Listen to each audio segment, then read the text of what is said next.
benefiting me. Yeah. I mean, it's going directly into the gays' hands. It's going straight into... I wish that's how they framed it. And it goes straight into the hands of the gays. Yeah.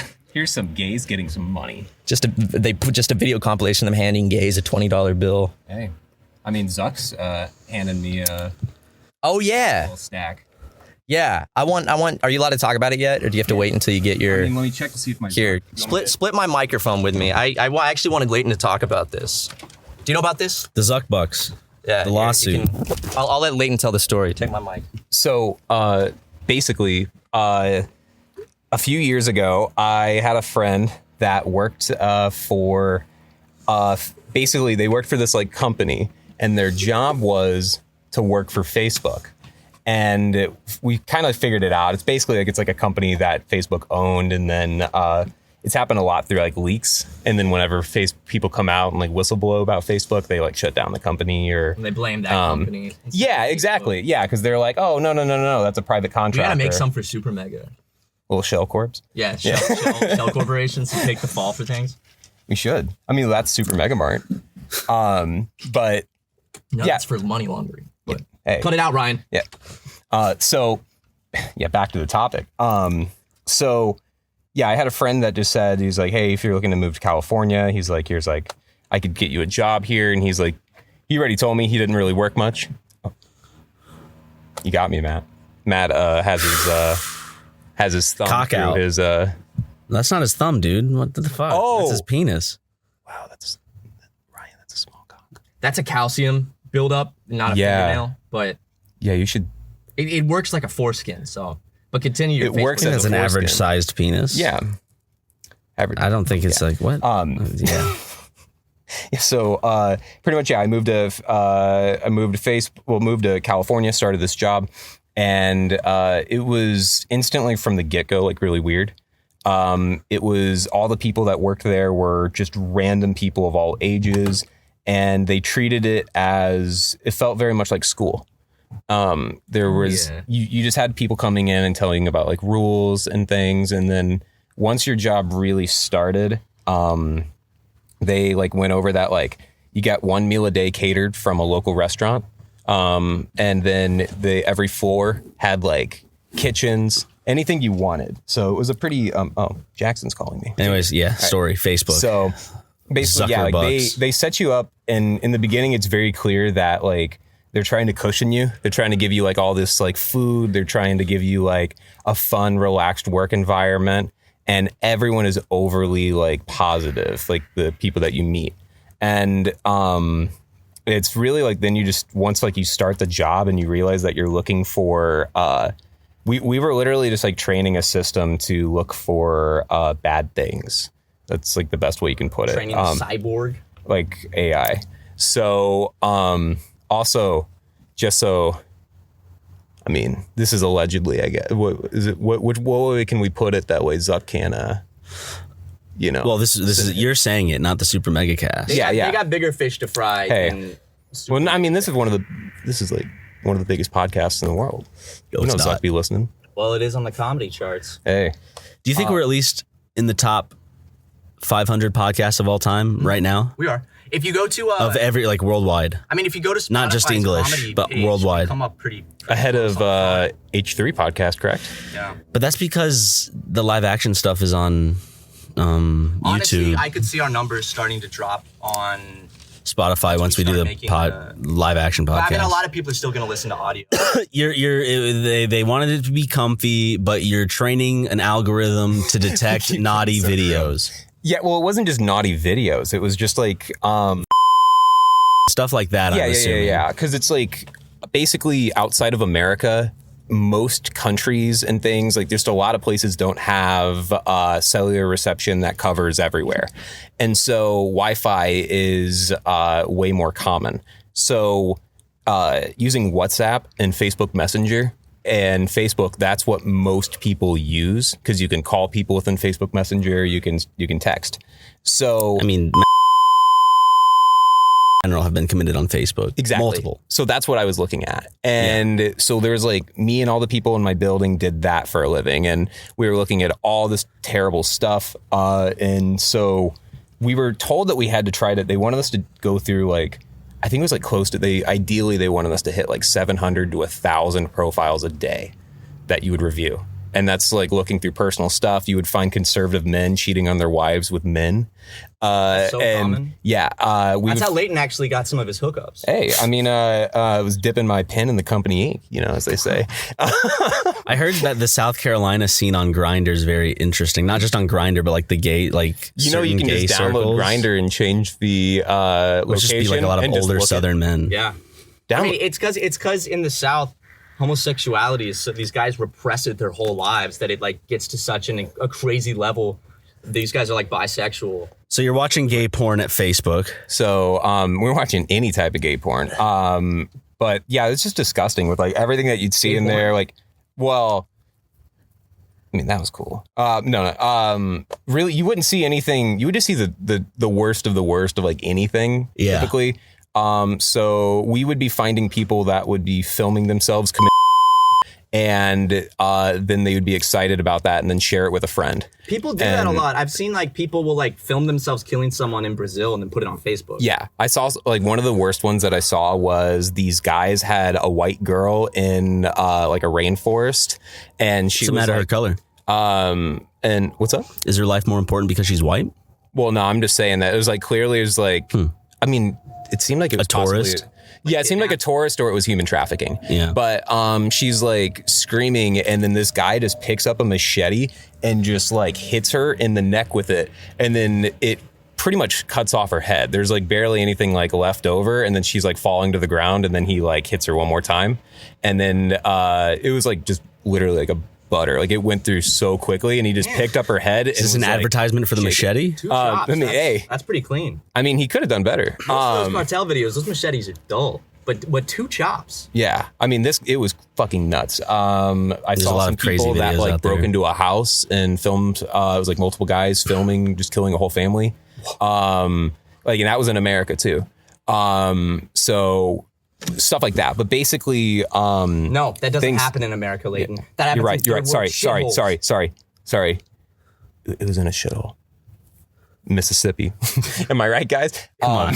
Mississippi's a third world country, pretty much. So, yeah, like outside of that type of stuff that we were looking at, things started to get really weird because they started taking us to these conference rooms where you would meet with these like, it's kind of like a grief counselor or it'd be these people that would try to walk you through your feelings that you're having about looking at innocent people dying and like terrible things. And they try to like minimize it to just like a little mishap at work. Mm-hmm. So we had these 2 ladies that were back-to-back teammates. They did everything together. And when we'd go into this like room, there was 2 cameras that would be on. And so I really started to think that we were being filmed for a TV show because this was the only place that I knew of that had cameras. Because since we were Jackson. Uh-oh. Hope he crashes the U-Haul. Why is he not backing in? It's Jackson. I would not trust Jackson driving any large vehicle. We're sitting in one that he's crashed, so. That's right. So, continue. Yeah. Okay. So, these 2 people sit us down, and there's like maybe 20 people on my team, and they start going over. They're like, so you guys, you just started here, and they're like, let's say that like you're on the clock, you're working, you get across a profile, and then oh my goodness, you just saw some. And that's something nobody wants to see. And so, what do you kind of do? That's whenever you take a break. And then like the other girl would hop in and be like, that's right. Have a cup of milk. Have a Kit Kat. Yeah. So they're like, they're like, she's right. And so you get bummed out sometimes. I know I get bummed out. And so what do? You got to find your jam. And so you got 15 minutes. Find your jam. Yeah, every our like headphone advertising. Yeah, doesn't it? Yeah. Find your jam. So like every little bit of time, like they're like, so a couple hours go by, you see something gross, find your jam. That's 15 minutes of your time. So is it read a book, go on a walk? And then she's like, and I know me personally, I Pinterest. You can't stop me from getting on these Pinterest boards. And then the other girl would butt in and be like, she's right. She's always pinning stuff. And there is literally, they would feed off of each other. And were they on strings? It felt like it. Yeah, that's why we thought we were being filmed for TV because they were There so ain't no animated. strings on me. What's the worst thing you saw? So you mean like content wise or Like what was the most like disturbing? I mean probably the people getting In their home or the machete girl. Yeah, because those ones are the most vivid that I can remember. Because that shit, like when it happened, I did have to walk away from my desk because that was awful. But I didn't have my Pinterest board active, so I couldn't really get into my jam. Pinterest board. Yeah, actually, I Sounds like you have the faint heart of a woman. I do. Well, it's gay, Ryan. Exactly. I was gonna say I can't change that, but we all know that's not true. You can change it. Yeah. And actually, we're going to require you in 2022 to change that if you still want to keep working here. I mean, if conversion California's the other way therapy, around. yeah. Oh. As long as conversion therapy is a part of the insurance, It is. all right. Yeah, we're good. So all of this stuff happens. So what really started to happen, like as these ladies are talking to us about the finding your jam, and after that, like we met with them often, and we just started to feel that things were kind of fake there because there were genuinely no rules. I spent maybe 45 minutes a day actually working at most. I never hit my quota. I was there for 4 months until I quit and moved to another business because I couldn't handle the weird shit anymore. Because even just 45 minutes was a lot. So things got really crazy whenever one day I was just hanging out at my desk talking to somebody, and then out of nowhere we just smell poop, and it's kind of like rancid too. And Is it the SuperMegaplex or Facebook? Oh, you want to talk about the Facebook story? We've been talking about SuperMegaplex the whole time. Oh my God. Sorry. I'm mixing places up. So yeah, like we all the just serial pooper. Yes. I told you about this. But this isn't what were the Zuckerbucks from the poop? The Zuckbucks are because of the content we were looking at because people have PTSD from it. This poop is like a bottle episode. You got a settlement. I got a settlement. The Zuckbucks are a settlement. Yes. Yes, which is what, yeah. Yeah. For a class action lawsuit. Yeah. And I mean, cool. But yeah, things, I think it was like since like what started happening amongst employees there was really the biggest takeaway. Because the whole pooping incident of a serial pooper was the highlight of my job there. You loved it. It was like a fun little mystery. It genuinely was because, like I said, was there an office podcast about it? The serial pooper. No, I don't think anyone there talked about it. So everyone was complicit. Yeah, I think it was an inside job. I think multiple people were involved. We really won't know. Really, that's the lawsuit I'm waiting for. But you think they would poop in the bathroom, take it out with a napkin and place it somewhere, and not just drop trow and poop? Yeah, so you're basically... The first what one's happened, disgusting. The first one is we were all just sitting at our desks and we just started smelling poop. And then we hear a little bit after that there was a pooping incident that happened on the floor above us. And it was so bad that we could smell it on my floor. And what had happened was what we find out is that this culprit went into the bathroom and pooped into a piece of paper and folded it over like a little hot dog. Hot dog style. Like he had a little clutch purse in their hands, and then they walked out of the bathroom.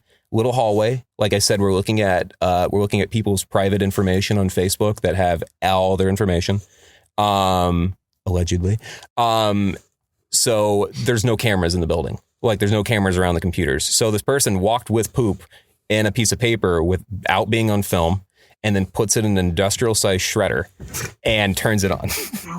And that's whenever it hits their floor and people are freaking out. And then it kind of like leaks into our floor, and it pretty much clears out our building. The staff, like apparently we heard like people were like puking and stuff upstairs. The maintenance guys they said they wouldn't even clean it. They just unplugged it and wheeled it out and put it on the street. And they were just like, they wouldn't even touch it. And things got a little spicy after that. We started doing team meetings. They were saying people seem disgruntled. They're not finding their jam. They shouldn't be especially with poop out. being flung into paper shredders. You could say shit hit the fan. Hey. Shit hit the shred. Are you guys really not finding your jam? I know you just had to watch a video of a family get and then smell poop. But you got to find your jam. Maybe play some Alicia Keys in your headphones. Yeah. So say your jam is pooping in a shredder. That's not cool here. Do that jam at home. Get another work jam. But yeah, so we met about it. I kept suggesting that it was I literally like was suggesting it was an inside job, just to fuck with my team lead. But after that, maybe a week later, we were all having dinner and it was late in the evening. I worked an evening shift. Again, we start smelling poop. Oh. And we instantly sprung into action, already knew what was happening. But this time it wasn't a shredder. This time it was in Leighton's pants. This time the bastard pooped in my own pants. Where I hope we find him one day. It's always the place you least expect it. But yeah, so this time the cocky bastard just pooped on the floor next to the kitchen on my floor, and someone stepped in it, and it was like in the carpet. So it was like not going anywhere. And human shit. Yeah, and they kind of walked they had to have like walked other places before realizing it. So it was horrible. Like it genuinely was like a disgusting but very, very funny experience, because we knew it was just mad people that hated their job that had a lot of free time because we weren't being filmed. Like there was no cameras. Except for in the conference room where we met that's the only time we had cameras on us, was whenever we would have the two ladies that would be the jam counselors. So basically, yeah, I worked there and then I quit. Well, thank you for that Facebook story, Leighton. That was riveting. Yeah. I can't wait for, now you guys know if I die in the next like week or go missing. It's documented. Yeah, I mean, now you know.